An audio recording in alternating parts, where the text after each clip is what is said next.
Welcome to Fran's Friends. This is now the month of November and we're nearing Christmas. What I'm going to do is go over a few of the Christmas tips that I came up with in January. I made a listing of different things when you're going to put your Christmas decorations and getting Christmas behind you. So what I did was I came up with a list of 10 Christmas tips for crafters. Now I have posted it on my website, but I'll repost it with November. And I came up with 10 different types of things. Now that we're nearing Christmas, you can take those 10 listings and sort of go over them and see how you made out. So I said that the Hallmark movies had ended and the last of the family and the guests had gone, and now the house is empty and Christmas has come to a close. So I said, sit yourself down and have a glass of or mug of whatever your favorite beverage is, and then sort of slowly take in the fact that you have to get back to reality. Then, of course, there was the tree. Real or not, it has to go. And about how to pack it away and the Christmas lights so that when you bring it out this year, it's all set to go.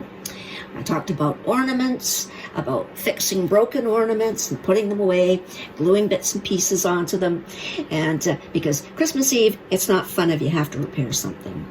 Cards, you know, it's becoming a rarity these days, but some of the things that you can do if you still get cards or send cards. Then I went into a whole series of documentation about, memories. Memories are so important, and Christmas is really special to lots of people. It can also be a very sad time for lots of people. But it's really important to recall and remember all the memories of Christmas traditions, Christmas parties, Christmas turkey issues, all kinds of stuff. So documentation is really, really important.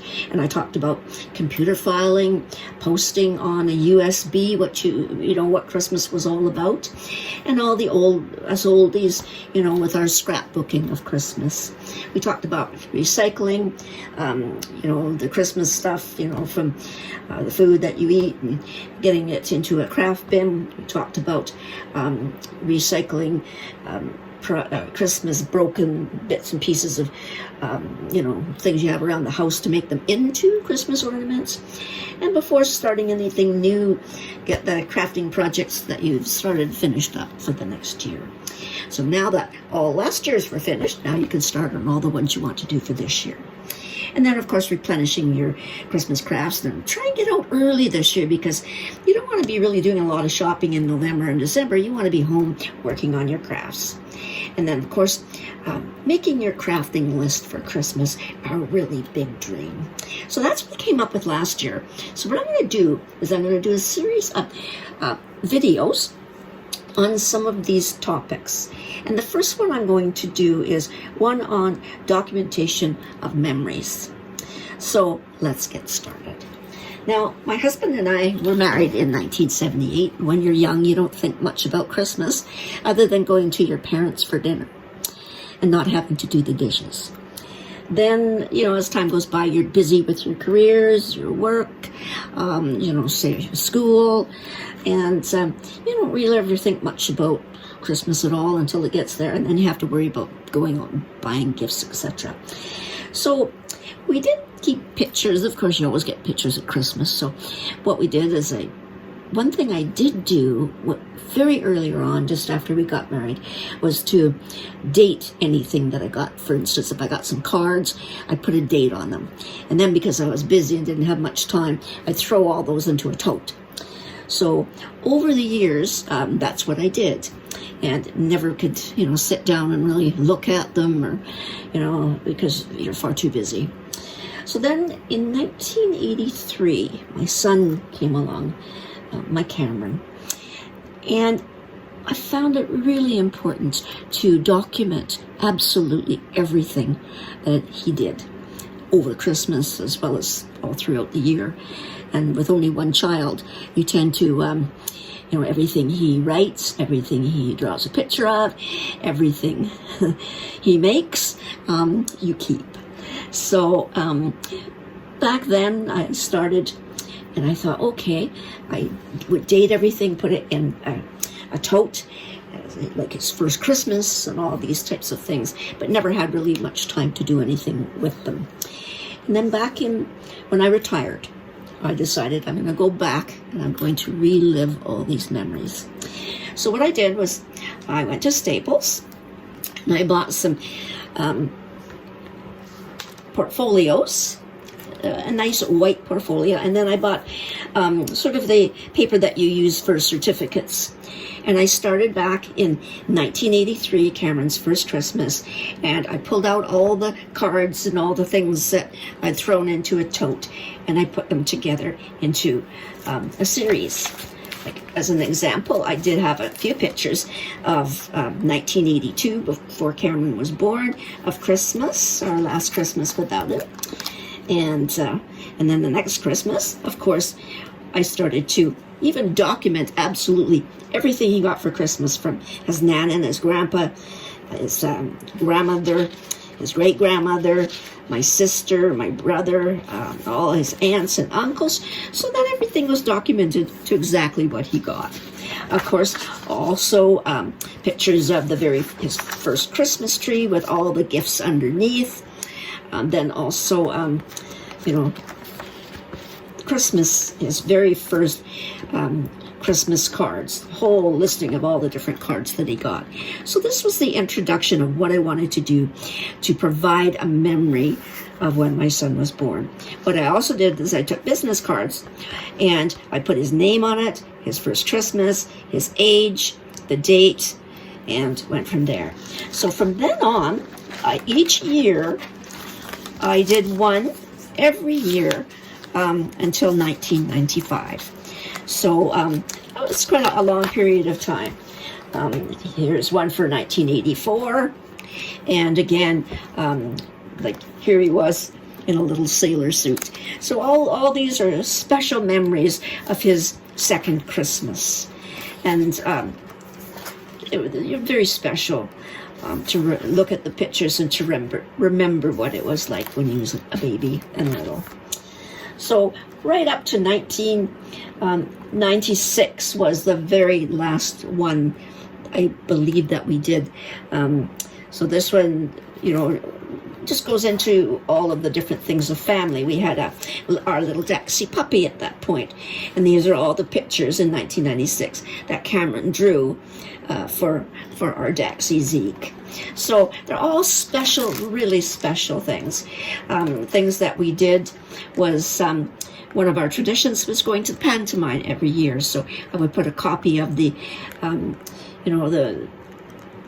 pamphlet that they give out at the theater, and all again cards as well, cards that he made for us, Mom and Dad. So 1996. So all very, very special. And on each of them is the actual date. If there was something very special, I would also, this is the year that we got Zeke. So, and then I just put embellishments on. So it's very special. And then the little stars on there, or the little beads, represents the three of us. Now I use the symbol of the hearts on any of my crafting projects. The other thing I did at that point was I also started with my work, being a little bit more computer savvy. And what I did start to do is I did a lot of the pictures and whatnot onto the computer, and I made a little kind of holder, Christmas decorations on it, and I put all of the information for each year on a USB. So, and again, you can just slip the USB in and have a look. So each year, that is what we have done. So that was the start. I was so glad that I had done all the dates, because otherwise it would have been almost next to impossible to accomplish this mission of putting each year together throughout the life of our marriage and our son. So I advise anybody who at this point in time, if you're young, to start doing that. I know everything is on, on the cloud, but also it's really important to make sure, in case something gets lost, that you have it really well documented, especially special things, a special gift that you received, document it really well.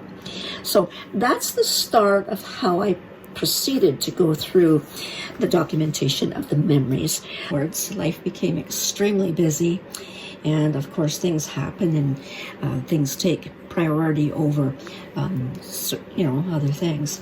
So what I did was from 2001, what I did was I made binders, cloth binders, with Christmas material, with lace and little plastic candy buttons on the front.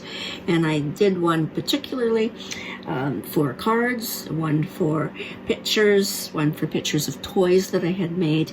But this one in particular is for memories. Again, being a scrapbooker, I put a little cover page in here. But what we did is in 2001, it was extremely hectic in our lives between graduation from school and the start of university, my own return to university, other medical issues that came up through the time. So I did from 2001 to 2014. I just did a brief summary of what important things happened that year. But in 2014, my son relocated to London, England, and I found it really necessary to think about documenting the special times we have when he would return back to Canada at Christmas time.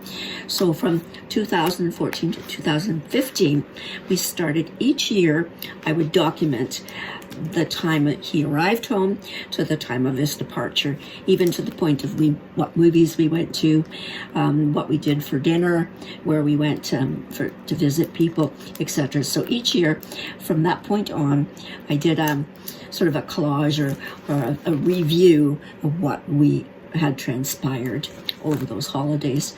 So that was 2015, what we did for Christmas, 2016 and 17, we documented, actually that particular year we went to Mexico for Christmas.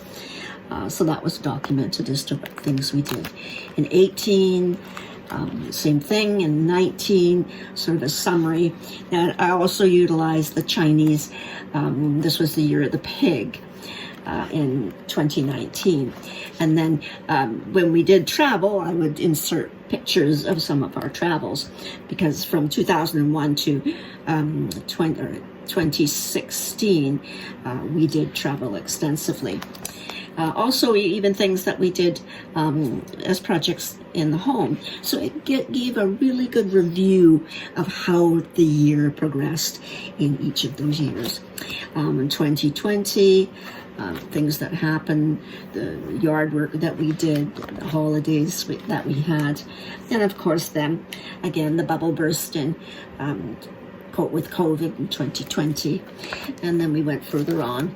So then what we did is I did that each year up until 2023, which went into this particular book. Then after that, what I did was Christmases were becoming smaller, but it was still important to document what was going on. So I put together little folder files. These are files that I had for my patients. And I had a ton of them left over, so you reutilize them. So I fancied them up with some, craft papers and whatnot. And then what we did was we documented Christmas. And this is 2023, the year of the rabbit. And then from the time my son arrived home, I documented from December 19th up to the 24th, the 25th, even, pictures of things that we even had for breakfast. And then when, starting from December the 1st to the 18th, the things that we did in preparation for his arrival. Some of the things I did over the year as far as some of my craft work was concerned. But then I also started to do a review of what had happened personally throughout the year with my son not being home, so that he could see what was happening in our lives. So I did a personal journey. I did, things that we did, places we went, some issues, that had occurred, even a review on a global perspective because there's so much going on in the world, and even the climate perspective. So I started to do that in 23. And then in 24, we did the same thing. I did another binder in 24, depicting all of the different things that had happened in this particular year. We lost some very dear friends, and I've kept records of that in the front. And then as the pages go on, this was a project I did. This was the year of the rabbits, and that's my white rabbits. Also ornaments that I had redone, recycled, and that type of thing. But I also, again, did the actual, this was a busy year last year. This was one I made of my master class Nutcracker. And then also my son did come home for the holidays, and again I documented from arrival to departure what we actually did each day. So it worked out very, very well. So that was 24, busy. Now 25 will not be as busy because my son isn't coming home for Christmas, but we'll still document exactly the same way. There was only one different thing that I did this year, was instead of just documenting the whole, like what was going on globally and climate change and personally, I started to do it on a monthly basis, and then I just logged onto a template, and then I each month I would put the details of the template into onto my computer, and then I'll put it onto a USB.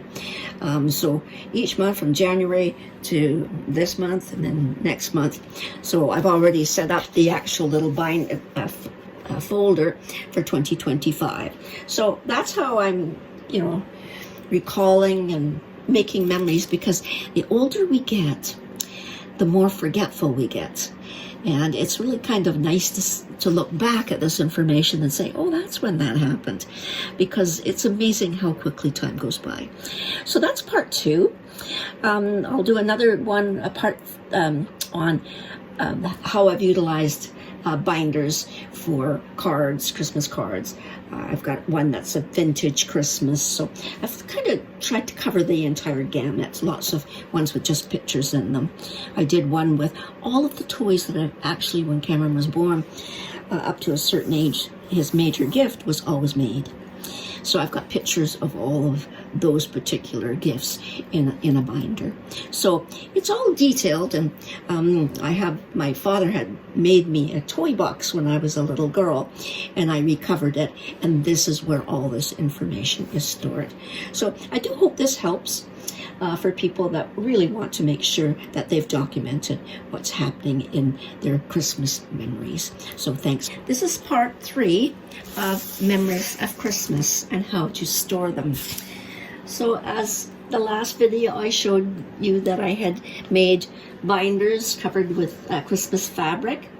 This particular one holds all of the toys that my son received over each Christmas, including Grubby, which he received one year.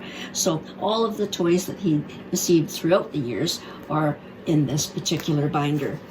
This particular one, I utilized the Norwegian star in fabric along with the quilted fabrics on the binder. And this particular one is all of the Christmas ornaments that I've made over the years. The Santa, Mr. and Mrs. Santa, other things like Father Christmas, these types of things are all listed in this particular binder. A lot of years and years of making crafts for Christmas. This binder here, also done in the same motif, holds binders of Christmas cards These are all cards from various people, but they were just really cute cards, so they were, you know, worth keeping, because not too many people send cards these days. So here was a particular one on a poinsettia. But these are, and all of these, the date that we received them are all listed on the page. So those are, you know, folders full of different Christmas cards that we've received over the years. So basically, that's what I've done, is I've segmented certain themes, like his toys, sweaters that he had knitted. This one in particular, all of the ornaments that have been made. Then I've also, this one was the all the memories from the years of what we actually did over Christmas. This is part 4 of documenting Christmas. What I also did is I had special things that I really wanted to document all by themselves. As an example, I wanted, we put together a binder of all of the Christmas pictures with Santa. And right from the very first time he had his picture taken to times when the 3 of us had our pictures taken with Santa. This one in particular was on Christmas traditions, things that we did every year, like going to the pantomime. Each year we would also go to the movies, and it's all documented in this folder. So it just gives you an idea of some of the different traditions that we did go throughout the years. The names of the pantomimes that we saw over the years is documented. You know, what we normally did Christmas for breakfast and this type of thing. Usually we made cookies every year, and that's documented in here as well. The other thing we did is I did want to do a special Christmas card folder on the Christmas cards that we received from family members. And this was like my mother, my father, my husband's mom, dad, and cards that Cameron received from aunts and uncles. And those are all housed in this particular one, this folder here. And also, again, they're all dated as to which years they were received. So this one was 2015, a Christmas card.